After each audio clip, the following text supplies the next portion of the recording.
દસપતિ પ્રજાપતિ સમાજનો ઐતિહાસિક દિવસ। અંકલેશ્વરમાં પ્રથમ સ્નેહ મિલન સમારોહમાં ભજન સંધ્યા અને મહાપ્રસાદનું આયોજન। અંકલેશ્વરના ગાર્ડન સિટી સ્થિત આંજણા ચૌધરી સમાજ ભવનમાં શ્રી શ્રીયાદેવી પ્રજાપતિ મંડળ અંકલેશ્વર ભરૂચ દ્વારા પ્રથમ સ્નેહ મિલન સમારોહનું ભવ્ય આયોજન કરવામાં આવ્યું। આ ઐતિહાસિક પ્રસંગે રાજસ્થાન અને ગુજરાતના વિવિધ દસપતિ પ્રજાપતિ મંડળોના સભ્યો ઉપસ્થિત રહ્યા હતા।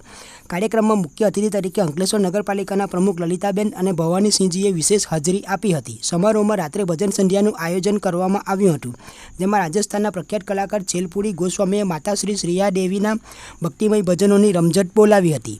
મંડળના અધ્યક્ષ પૂનમાજી ખેતાજી રેડવાલની આગેવાની હેઠળ સમગ્ર કાર્યક્રમનું સફળ આયોજન કરવામાં આવ્યું હતું। ઉપાધ્યક્ષ મોહનજી ખેતાજી કવાડિયા, કોષાધ્યક્ષ ભંવરલાલજી વક્તાજી વડોદરા, ઉપકોષાધ્યક્ષ લક્ષ્મણજી અમરાજી ઇકોડિયા, સચિવ પૂનમાજી રાણાજી બટકોલિયા અને ઉપસચિવ મોહનજી કાળાજી જાજપરા સહિત તમામ કમિટી સભ્યોએ કાર્યક્રમને સફળ બનાવવા માટે ભારે જહેમત ઉઠાવી હતી।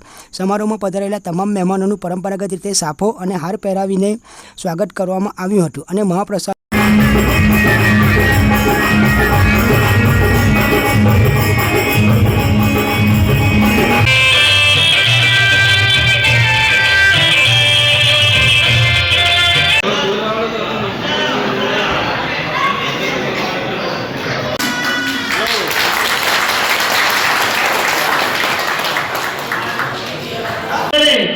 गोपाल जी नड्डा जी, चौथा जी भगा जी और इनका स्वागत